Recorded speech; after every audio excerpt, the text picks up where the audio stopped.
Abra sua Bíblia, Ezequiel, livro do profeta Ezequiel, capítulo 37, versos de 1 a 14.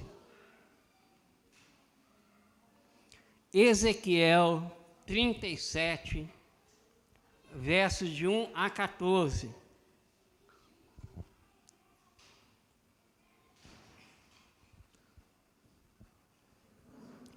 Diz assim: a mão do Senhor estava sobre mim, e por seu espírito ele me levou a um vale cheio de ossos.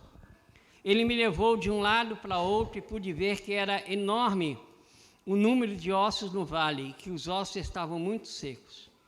Ele me perguntou: filho do homem, esses ossos poderão tornar a viver? E eu respondi: ó soberano Senhor, tu o sabes. Então ele me disse: profetize a esses ossos e diga-lhes: ossos secos, ouçam a palavra do Senhor. Assim diz o soberano Senhor a esses ossos: farei um espírito entre vocês e vocês terão vida. Porei tendões em vocês e fareis aparecer carne sobre vocês e os cobrirei com pele.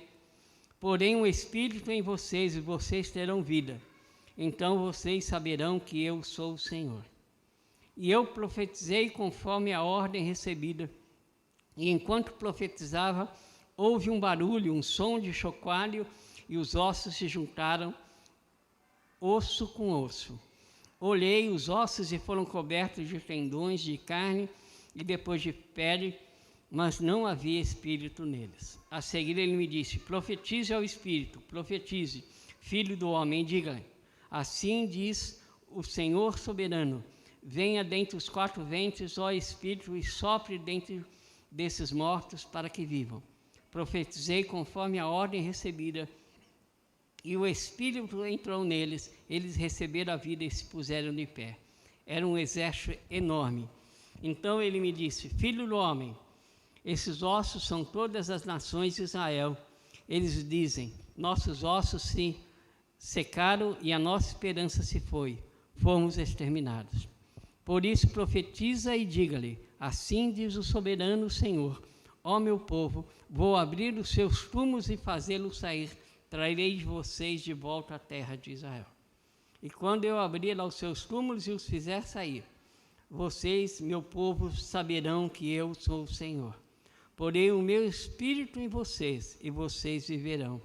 E eu os estabelecerei em sua própria terra, então vocês saberão que eu sou o Senhor. Falei e eu fiz companheiros. Palavra do Senhor.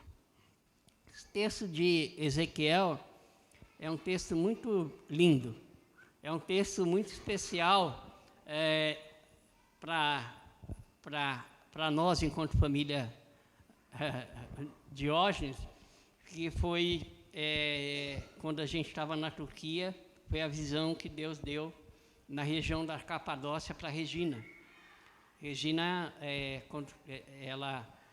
ela contava na Inglaterra, foi na Inglaterra, né, o sonho. Ela teve um sonho e ela viu que ela estava num avião e ela viu estava no Brasil ainda, isso. E aí ela viu uma região montanhosa. E aí, quando nós chegamos na Inglaterra, eu e ela, que nós íamos espiar a terra na Turquia, eu acabei indo na embaixada e numa agência de turismo, que era do lado da embaixada lá em Londres, e peguei uns panfletos. Quando eu cheguei em casa, na casa da missionária, né, na casa da Rosângela, que era quem nos hospedava, eu mostrei para a Regina os mapas lá dos lugares da Turquia, e a Turquia falou: olha, meu sonho é nesse lugar, a região da Capadócia. E não estava, aí ela falou: vamos nessa região. Eu falei: olha, não está no nosso plano, porque é uma região turística. E a nossa ida para a Turquia foi para espiar a terra aonde a gente gostaria de poder se estabelecer e também conhecer a região curda, que é a região do povo, que a gente vinha orando já há alguns anos. A nossa igreja, na época central de São Bernardo, também já orava. E, para resumir, acabou que a gente, quando chegamos quase no final da viagem, acho que faltava aí uns 4 dias para terminar a viagem. Estávamos em Ankara, que é a capital da Turquia. Alguns pensam que é Istambul, mas não. É Ankara, que é a capital. Nós conhecemos uma missionária e ela falou para a Regina, olha, você teve esse sonho? Vá lá na região. E nós conseguimos uma agendinha aí de 1 dia e meio. Sabe aquelas ofertas também que os irmãos acabam dando? Sobrou um dinheirinho para a gente poder ir até a Capadócia. E lá a Regina teve essa visão do Vale dos Ossos Secos. Então, para nós, é muito especial também esse texto. Como é um texto que fala muito ao nosso coração, bem conhecido, né? É um capítulo que fala sobre uma experiência profética que esse homem chamado Ezequiel teve, né? Diante de uma demonstração do cuidado de Deus sobre o povo que vivia um momento muito enfraquecido, né? Importante a gente entender que o povo de Israel se encontrava, não a primeira vez, né? Mas debaixo de um juízo, debaixo de perseguição, debaixo de opressão, debaixo sobre a conquista de povos estrangeiros, né? E viver, a gente ao ler a história bíblica e ao mesmo tempo a gente vê o que acontece, por exemplo, nós estamos vivendo um período agora de guerra ali com a Palestina e Israel, e a faixa ali de Gaza, os palestinos, a gente vê o quanto o sofrimento é quando um povo pode estar subjugado pelo outro. A gente vê aí pelo mundo várias ocasiões quando isso também acontece. África, quando povos são tomados, a gente viu recentemente isso na Ucrânia com a Rússia, o quanto é sofrimento. Eu hoje, antes de vir para cá, eu liguei a TV e vi a notícia de que os brasileiros que estavam em Gaza conseguiram já passar e estão já no Egito. E só de ver aquela notícia eu me alegrei com isso. Então eu imagino como estava o coração do povo de Israel, vivendo naquele momento, um momento de perseguição. Provavelmente a esperança que aquele povo tinha era muito pequena, havia um pingo de esperança, né? E é interessante isso, porque é difícil para a gente, quando a gente tem esses momentos de lutas, de dificuldades, e ao mesmo tempo esses momentos se contrapõem aos momentos de bonanças, né? Como é difícil quando a gente está nesse momento de luta, de dificuldade, a gente lembrar dos momentos de bonança. É difícil, né? Porque a dor, ela é tão maior no nosso coração e na nossa vida, que a dor sobrepõe os momentos de alegria e de vitória que a gente, por exemplo, já teve no passado. Essa é a nossa tendência humana. A dor, ela machuca muito mais a gente do que, muitas vezes, a alegria é relembrada.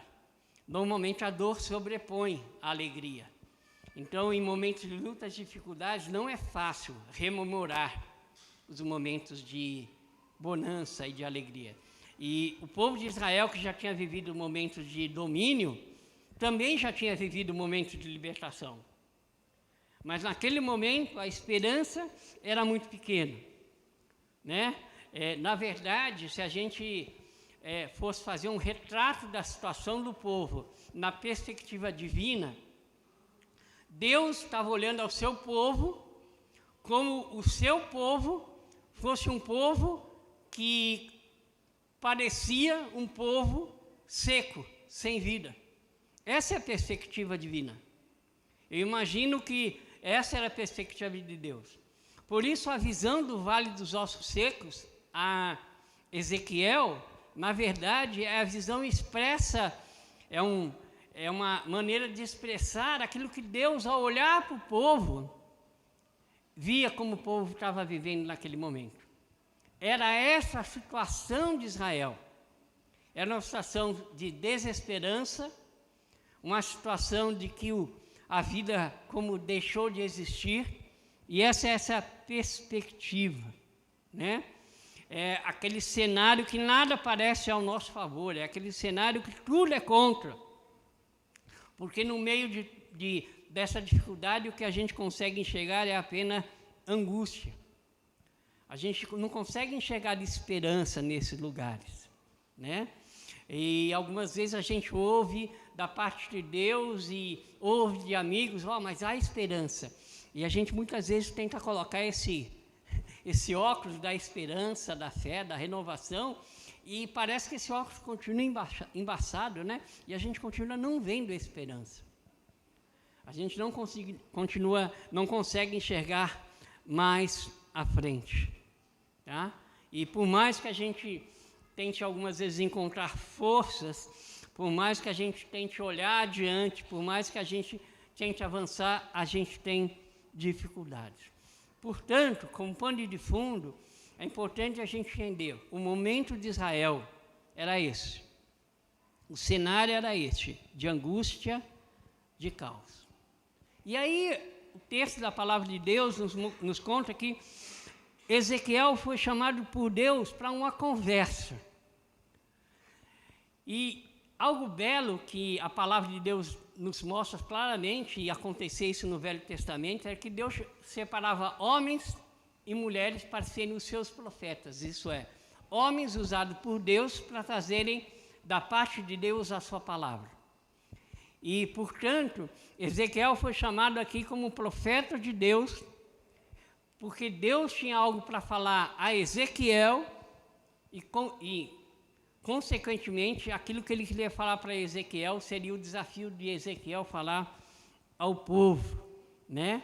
E o profeta era esse homem que tinha da parte de Deus o discernimento de entender e de ouvir Deus, de ver as ações de Deus e levar aquilo que Deus queria falar ao seu povo. Era um instrumento da voz de Deus. Se eu fosse dizer daqui em resumo, e essa é a verdade, o profeta era o quê? O profeta era a boca de Deus para o povo. Essa era o papel do profeta. E o texto da palavra de Deus nos mostra aqui, logo no começo de Tiago, essa pergunta que Deus faz para Ezequiel. Ezequiel, o que você vê? E a palavra de Deus diz, ele responde, eu vejo um vale de ossos secos. Resposta óbvia, né? Porque muitas vezes o que a gente consegue ver, especialmente quando a gente está no momento de luta, de desespero, é só ver o óbvio. A gente só vê o óbvio. O que Ezequiel responde a Deus é, eu vejo o vale dos ossos secos, nada mais. Ele não responde, olha, eu vejo um lugar que tem gente morta, mas isso pode me desafiar à vida, ou qualquer coisa semelhante, mas não. Quando a gente olha para o que está posto, a gente descreve apenas aquilo que os nossos olhos enxergam e aquilo que a gente consegue ver à nossa frente. A gente não consegue olhar além daquilo que a situação pode nos mostrar. E é um desafio isso, viver a nossa vida no dia a dia diante disso, né? A gente só vê o aqui e agora, a gente só vê o acontecimento. Como é difícil a gente conseguir enxergar o além daquele momento. E exatamente essa é a situação aqui. E Deus levou Ezequiel para o Vale dos Acusados e perguntou, o que você está vendo? E, no entanto, a resposta de Ezequiel foi uma resposta seca, objetiva. Eu vejo um vale de ossos secos. E Deus, então, ele não se contenta apenas com essa pergunta, ele faz a segunda. Ele diz, você acha que esse vale de ossos secos pode se transformar num vale de vida? Quer dizer, é interessante o diálogo de Deus com o profeta. Ele primeiro fala para o profeta, o que você vê? E ele diz, eu vejo apenas um vale de ossos secos. E aí ele vai perguntar novamente: você crê que esse vale de ossos secos pode ter vida? E qual é a resposta de Ezequiel? Alguém lembra? Qual foi a resposta de Ezequiel? O Senhor que sabe. Na primeira resposta, ele viu o óbvio. E na segunda resposta, ele respondeu o óbvio.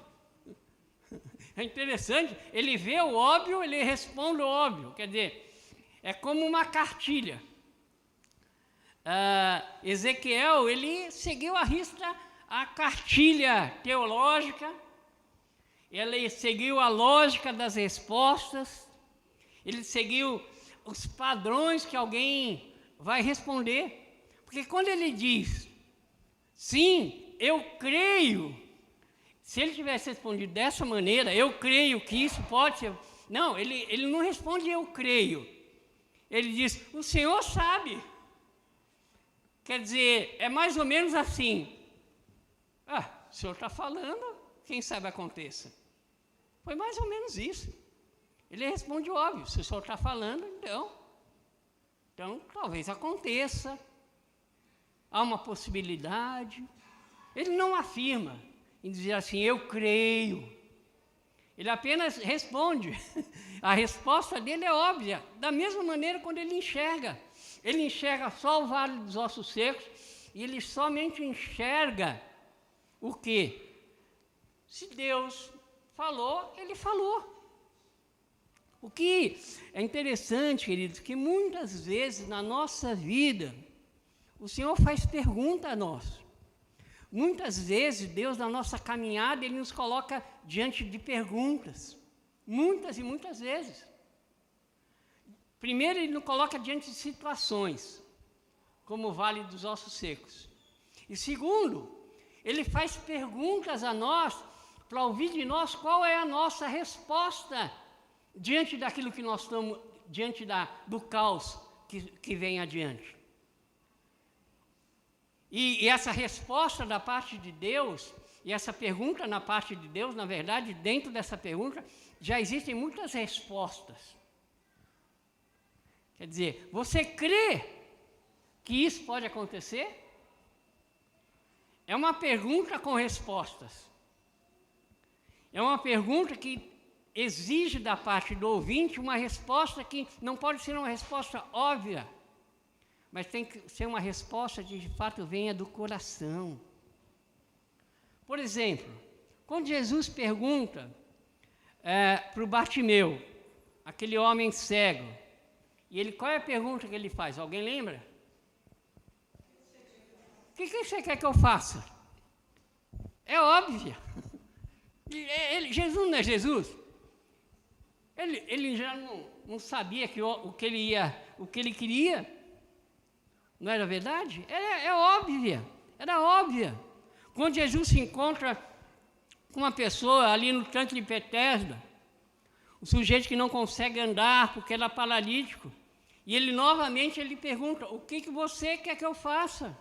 Quer dizer, essas questões do Senhor, de perguntar, era para que o ser humano, o homem que estava ali, e aí da parte de Deus a mesma coisa, para que ele possa entender qual é o seu papel em reconhecer a grandeza e o poder de Deus. E quanto a sua vida está disposta a submeter ao controle do Senhor. Porque, queridos, toda fala de Deus tem como alvo o nosso coração. Toda fala de Deus tem como alvo o nosso coração. Porque o propósito de Deus é sacudir a nossa vida.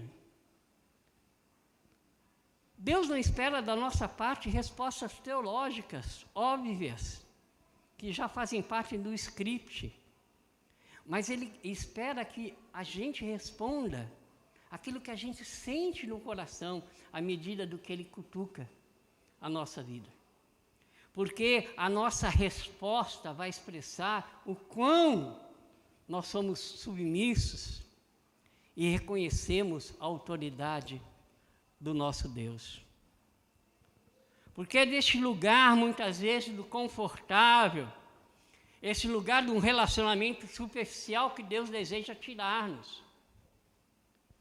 Porque senão, queridos, o milagre que Deus vai fazer, muitas vezes, não será reconhecido por nós como milagre, como ação de Deus, se nós, de antemão, não reconhecemos quem Ele é.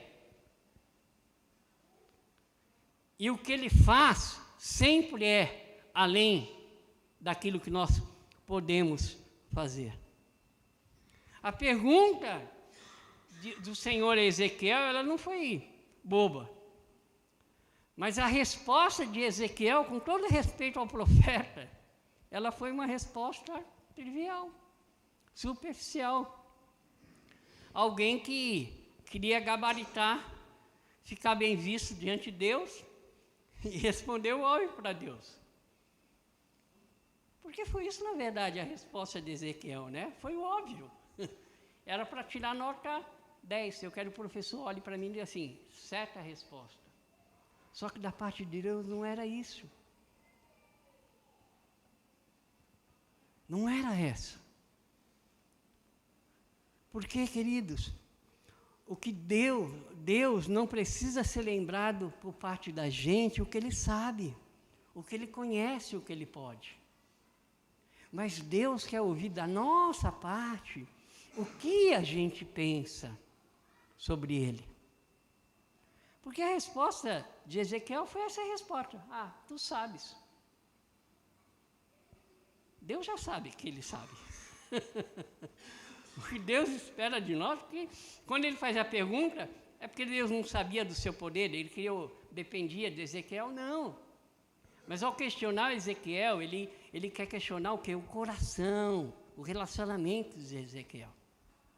Quando ele quer ali com o cego questionar, quando ele quer questionar o paralítico, ele quer confrontar as pessoas.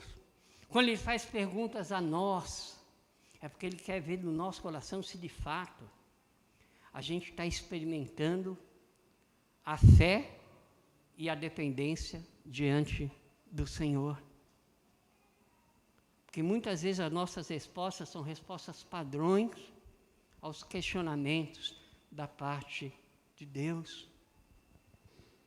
Sabe, queridos, Deus é muito mais complexo do que as respostas prontas que a gente tem. Muito mais complexo do que a gente recebe, o que a gente possa oferecer. Portanto, quando o Senhor chama Ezequiel ali naquele confronto, é porque Ele quer ter um diálogo com o coração e com a vida de Ezequiel. Para que a sua vida, assim, pudesse ser transformada. Que o que ele apenas viu, que era o óbvio, que era a morte, que ele pudesse enxergar no meio da morte a vida. O que ele convida, o convite dele é para que a gente mergulhe no nosso coração, para a gente descobrir se no fundo a gente acredita o que a gente sabe. Porque muitas vezes a gente sabe na teoria, mas na prática é o grande desafio. E é o que ele está colocando aqui. Porque muitas vezes a gente sabe, mas na prática do dia a dia é difícil a gente acreditar. Se é uma coisa que eu vivo na minha vida, irmãos, talvez você seja diferente. Eu, na minha vida, eu vivo muito isso. Desse saber, enquanto conhecimento, e desse acreditar enquanto coração. Porque o saber, ele faz parte de apenas de um conhecimento, de alguma coisa que você sabe. Mas viver é outro desafio. O acreditar, o confiar, é uma milha muito adiante. Uma coisa é eu responder, o Senhor sabe. A outra coisa é a gente, na prática, vivenciar a confiança de que, no meio da morte, Deus pode dar vida. É esse processo que o Senhor está fazendo aqui. O que, na verdade, queridos, Deus quer levar Ezequiel e Deus quer levar a gente, é que a gente tire aquilo que está aqui e a gente coloque aqui, no coração. Aquilo que a gente sabe enquanto teoria do poder de Deus e a gente coloque no coração, na prática. Porque muitas vezes a gente sabe de cor e salteado, mas o desafio é praticar. Esse é o grande desafio. É como o Senhor estivesse perguntando, dizendo a Ezequiel: Ezequiel, você acredita? Você acredita que isso pode ser transformado? Que esse vale dos ossos secos pode ter vida? Eu não sei, querido, qual tem sido o vale dos ossos secos na sua vida, nesse tempo que você tem vivido. Eu não sei. Cada um de nós tem os seus vales dos ossos secos. Alguns que já caminham há um tempo, alguns que apareceram essa semana, alguns que apareceram semana passada, alguns que você já enxerga adiante, alguns que você talvez lute durante muito tempo. Mas eu queria nessa manhã perguntar a você: você acredita que Deus pode mudar circunstâncias? Você acredita que esse cenário, que é um cenário de caos, pode ser milagrosamente transformado num cenário de ordem, de paz e de abundância? Eu não estou perguntando, e vou repetir, eu não estou perguntando, e por isso foi essa retórica de Deus com Ezequiel. Eu não estou perguntando o óbvio, eu não estou perguntando o básico. Você me responda: sim, eu acredito, Deus é Deus. Não, na prática de vida, do dia a dia, você crê nisso?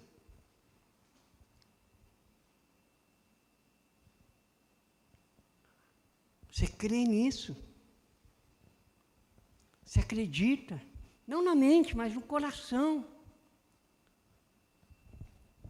Deus está olhando para o profeta e está fazendo essa pergunta, e ele respondendo do jeito que ele conhece. O jeito que muitas vezes a gente responde. E é interessante, queridos, que a história se dá uma guinada, porque diante da resposta do profeta, tu podes todas as coisas, tu sabes, Deus olha para Ezequiel e diz: então, Ezequiel, vamos trabalhar juntos. Essa é o grande desafio. Vamos trabalhar juntos. Porque, se atente ao detalhe, quando ele faz as perguntas a Ezequiel, e Ezequiel responde, Deus não podia fazer assim, responder: então tá bom, vale dos ossos secos, tem a vida. Ele podia, mas não é isso que Deus faz.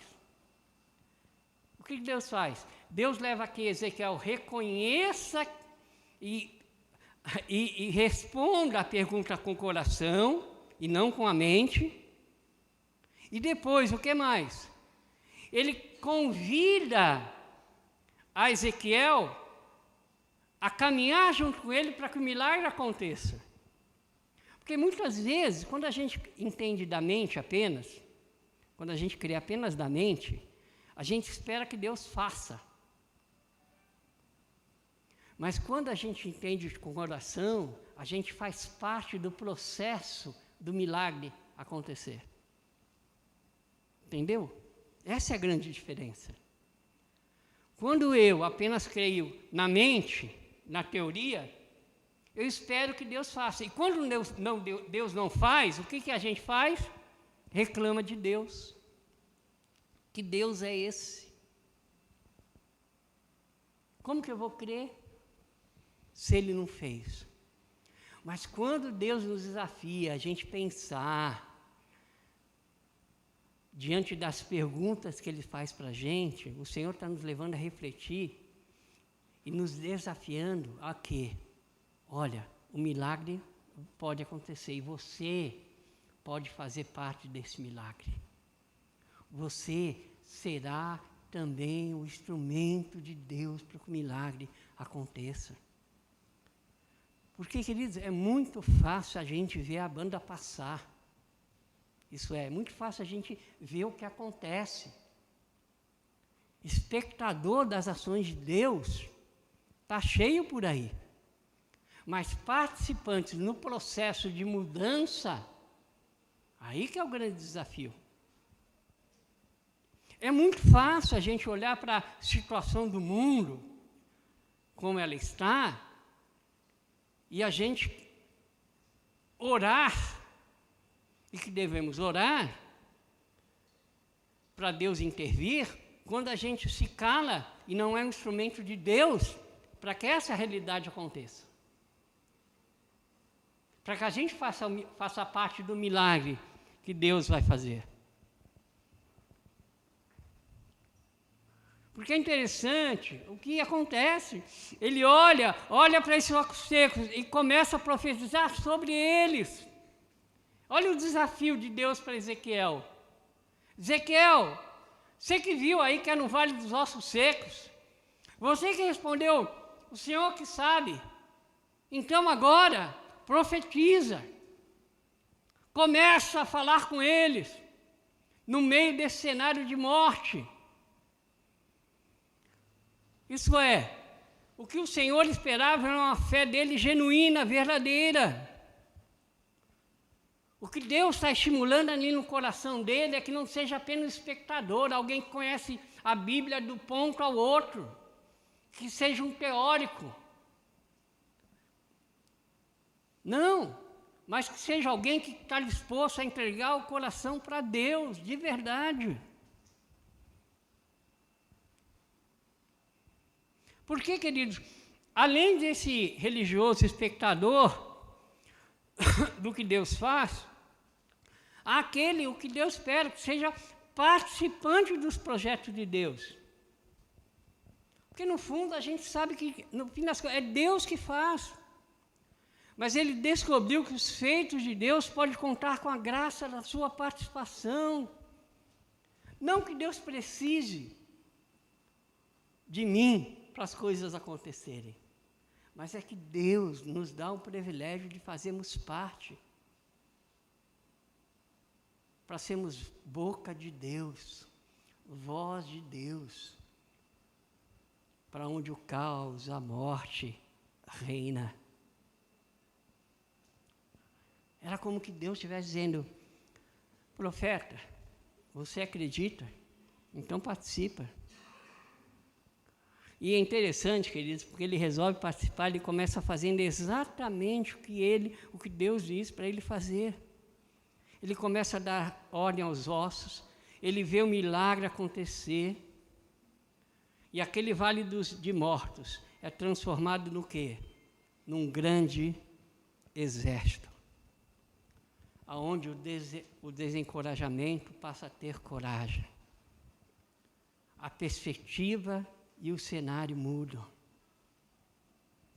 Porque era isso que o povo precisava naquele momento. E era isso que Deus queria usar o profeta para levar para o povo. Eu não sei qual é o vale dos ossos que você tem enfrentado. Mas eu sei que Deus pode fazer um milagre. E Deus nessa manhã está dizendo, você crê? Então vai junto comigo. Caminha comigo. Você é minha voz. Profetiza. Crê. Por isso, queridos, nessa manhã, eu queria chamar para você não apenas para fazer parte desse exército, que se vê de pé porque alguém permitiu ser boca de Deus para convocar você à existência. Eu queria nesta manhã encorajar você, esse tipo de homem, esse tipo de mulher, que empresta a sua voz para Deus, para convocar vida nos lugares onde a morte existe. Mas para isso, a gente tem que crer. A gente tem que crer. E se a gente acreditar que a nossa casa, o nosso trabalho, por onde a gente for, alguém pode ouvir a voz de Deus, porque alguém acreditou na voz de Deus, a gente pode ser instrumento de Deus para isso. Portanto, nesse texto há 2 desafios. Há o desafio para que eu, os vales dos ossos secos que estão na minha vida, eu possa entender que eu tenho que ser o participante nesse processo de mudança. Eu tenho que crer no milagre, colocando a minha vida à disposição para fazer o milagre acontecer. Não que Deus precise, não, Ele não precisa, mas Ele espera, porque isso é demonstração da nossa fé e da nossa confiança nele. E segundo, o desafio é: quantos vales dos ossos secos a gente conhece por aí? Talvez a sua vizinhança, você tenha vizinhos que estão vivendo no meio da morte, da desesperança, colegas de trabalho, colegas da faculdade, outros amigos. Nessa manhã, querido, o desafio também é que você seja a voz de Deus, que você seja instrumento de Deus. Porque, queridos, algumas vezes a gente subestima muito o que Deus pode fazer através das nossas mãos, dos nossos lábios, da nossa vida. Algumas vezes a gente, como eu disse, preguei recentemente, algumas vezes a gente quer fazer aqueles milagres grandiosos do mar se abrir. Mas algumas vezes o que Deus espera de nós lá no serviço, quando alguém está vivendo um momento de dificuldade, é dizer para ele: olha, estou aqui. Essa semana eu passei uma experiência chata na quinta-feira, lá na empresa. E aí eu fui embora, cheguei em casa, Regina sabe, eu estava com o coração partido. Cheguei em casa, chorei. Aí quando foi na sexta-feira de manhã, né, Regina? Um amigo, crente da Assembleia, me ligou. Eu na hora estava fazendo outra coisa. E como minha netinha estava em casa, eu deixei o telefone mudo. Aí depois eu liguei para ele, atendi, ele falou: seu Marcos, estava tão preocupado com o senhor. Nossa, eu estou com uma dor no coração que imagino que o senhor está também. Aí eu falei para ele: estou. E como foi bênção ouvir. Aí quando ele desligou, a Regina falou: olha, tem gente ali que ama você, hein? E eu falei: como fez bem para o meu coração ouvir esse querido irmão, que apenas mandou uma mensagem e depois me ligou. Ele está na casa de outra pessoa. E ele colocou o filhinho para falar comigo, falou com o Samuel. E como fez bem para o meu coração. Ele foi um instrumento, uma voz de Deus, uma boca de Deus ali naquele lugar, naquele momento. Eu queria desafiar você nessa manhã isso, meu amado. Além dos vales dos ossos secos, ou o vale que você está vivendo hoje, se porventura tenha um que está duro, está difícil, que também você possa enxergar além daquilo que Deus pode usar na tua vida. O texto é simples, a lição é bem objetivo, mas há coisas que a gente, ao olhar e a entender, é muito maior. Por isso terminando, eu queria que você abrisse o seu coração para esse sopro de Deus sobre a sua vida nesta manhã. Porque pode ser, meu amado, que você esteja vivendo isso exatamente na sua vida. E se você hoje está vivendo no meio desse vale da morte, eu queria dizer que o Espírito de Deus pode trazer a você de volta à vida. Se o seu casamento hoje é um vale de morte, o seu casamento pode ser mudado em vale de vida. Se a sua saúde hoje é vale de morte, Deus pode fazer com que a sua saúde seja um vale de vida. Mas acredite que o Espírito de Deus que foi derramado em nossos corações, o Espírito de Deus que está neste lugar, que age nas nossas vidas, pode assoprar um vento tão forte que no meio da morte possa estar a vida. Por isso eu queria que você abaixasse a sua cabeça. Se você estivesse falando com Deus agora.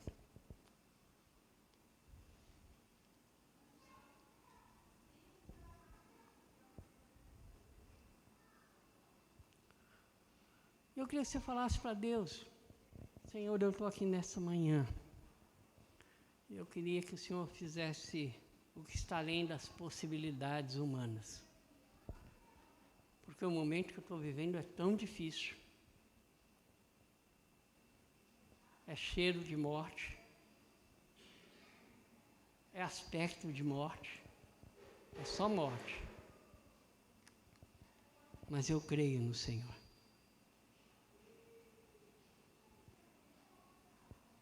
Possa dizer para o Senhor: Senhor, eu quero pedir que em nome de Jesus, o Senhor sopre a minha vida, o Senhor sopre sobre as nossas vidas, o sopro de vida nesta manhã. Sopra, Espírito Santo de Deus, aviva os nossos corações. Transforme, Senhor,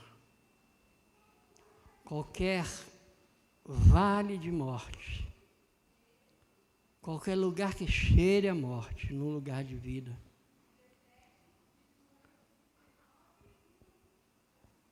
Sopra sobre pessoas que neste momento enfrentam lutas no trabalho,